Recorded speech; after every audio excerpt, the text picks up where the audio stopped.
Alright guys, here we go. This is the Russian military base in Novorossiysk port. You may see lots of the air defense systems, all of them S-400 launchers, and this is the radar of S-400 system, one more radar over here. This image was taken on 11th November 2025, so 4 days ago. And now the new image was published from exact same place after the successful Ukrainian attack. Let's watch it. Here we go. Very fresh, dated from today.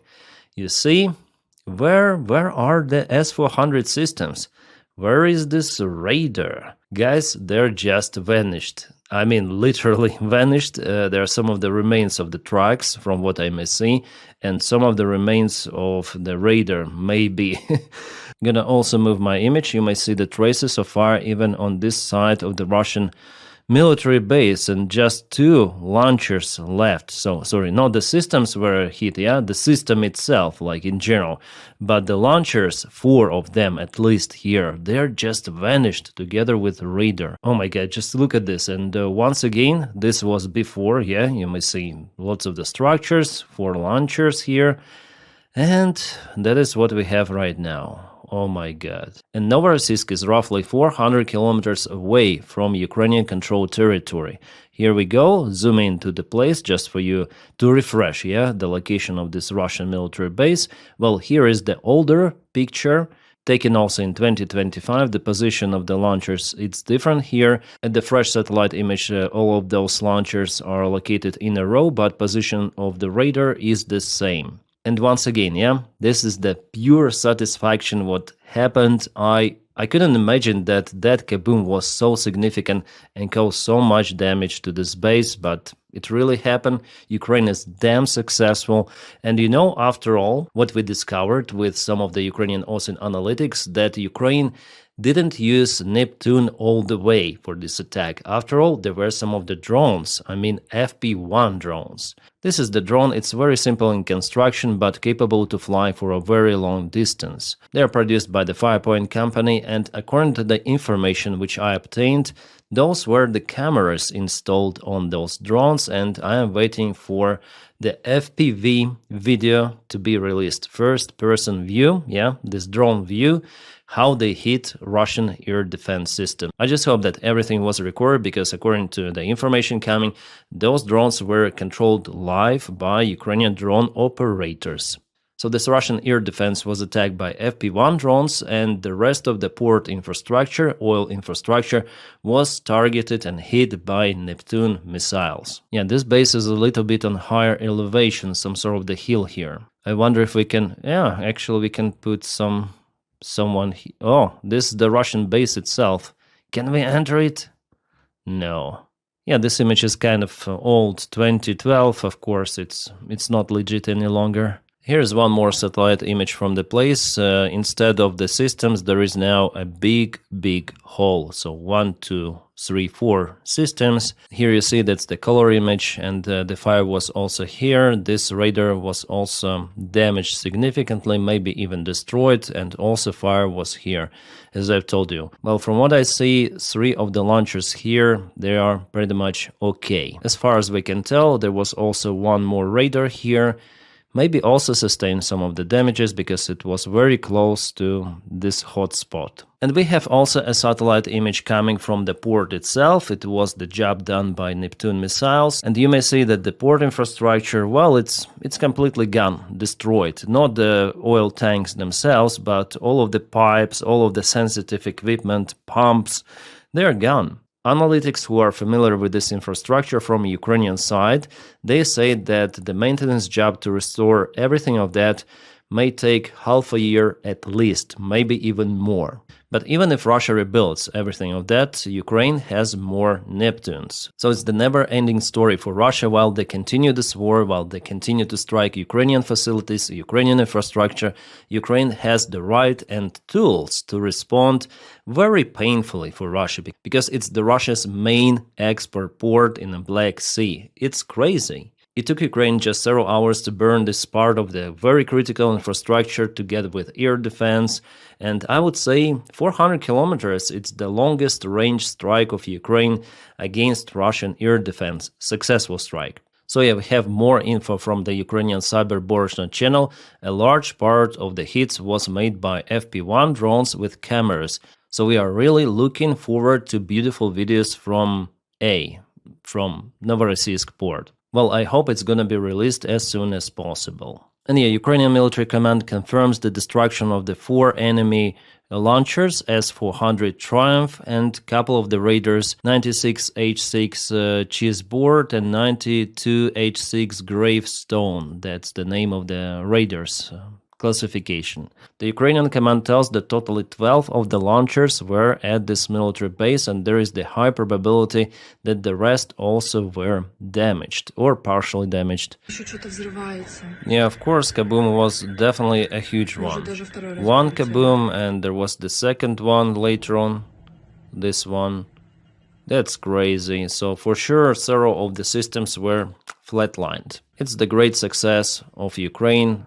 One of the best operations conducted on this very long range. 400 kilometers, that's quite a lot. Well, S-400 is the fat target. It's the best Russian active air defense system, Triumph. There is also S-500, but it's the export variant and not many were built. About S-500, Russia planned to deploy those near Moscow, so the first units are planned to be deployed around the Moscow Oblast and the country's central area in 2025, but I wonder if it happened or not. Because according to Wikipedia, just one was built. The cost of one S-500 system is around 700 up to 800 million in 2020 and up to $2.5 billion in 2023, so we may speak about maybe $3 billion in 2025. Russian Ministry of Defense, they need money. That's why S-300 and S-400, those are the working horse of Russian army. Well, S-400 is still like the family of S-300. There are numerous of the modifications, and finally we have S-400, one of the most advanced ones. And here's the separate page, 2022-Ukraine, that's the war of Russia against Ukraine, and all of the occasions then Ukraine hit those systems. They should add more. August 29, 2025, they should put November 12th, also Novorossiysk port, -4 at least. Yeah, of course, Ukraine also has the losses in its air defense systems, and at least 2 or maybe even 3 of the launchers of Patriot systems were lost for Ukraine in 2023. As far as I remember, yeah, it was 2023. But Russia lost way more of those systems, and Ukraine has the support from Western allies, so Russia has to build everything themselves, wasting or using budget money. And by the way, Russian budget doesn't feel that great recently. Russia increased the loans from banks to support Russian economy. It cannot continue forever. And something tells me that it's just a beginning. Ukraine aims to hit more of the Russian oil infrastructure, not just oil, but very sensitive components of the Russian economy, industry, military. Well, at least before, like 1 month ago, those strikes which are happening right now were already announced by Ukrainian officials. And I'm quite surprised that they're so successful. Each time Ukraine finds out the very weak spot in Russian defense, like it was done with the spiderweb operation, now it's something similar, but using the long-range tools. And the Russian counterintelligence, their FSB, they're not working great from what we see. They are always surprised. With Moscow ship, they were surprised. Even with a drone hitting Kremlin in 2023, as far as I remember.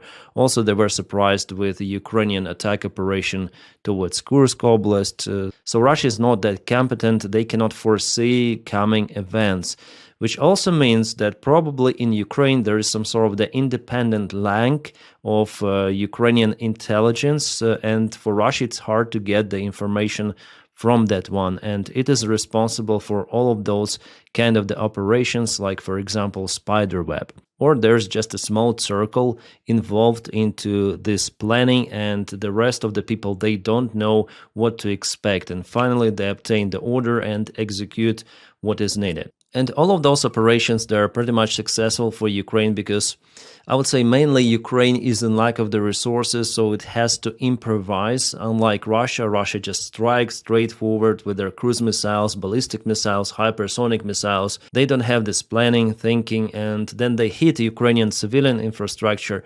They just cause more anger among Ukrainians and more resistance. Russians should learn the history that, for example, German strikes on the United Kingdom, they were basically useless, even though lots of the buildings were destroyed, mostly in London, but people just hated Nazis, and as well as Ukrainians now hate those Russists who bombed their homes. It's quite logical. With these terror tactics, Russians will not achieve what they want, but Ukraine, it aims not towards the Russian civilian infrastructure, but towards Russian economy and military, as it happened in Novorossiysk.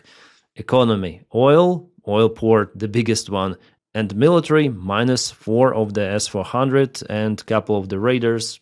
Absolutely great, awesome job. Well, guys, those were absolutely fantastic news. I'm gonna keep you updated. Also, I'm gonna speak about the situation on the front lines in next video. So let's keep in touch. Like this video and subscribe for the channel, don't forget. And also, if you want to make my content possible, because I rely on your support, you may do it via Patreon or membership of the channel. The link for my Patreon is in the video description just below. And for membership, just press join somewhere here, this button. If not, if you don't have this opportunity or you don't want to support me in that way, you may just, as I said to you, like this video, subscribe for the channel. That helps me a lot. My friends, I wish you all a peaceful sky wherever you are and have a great time.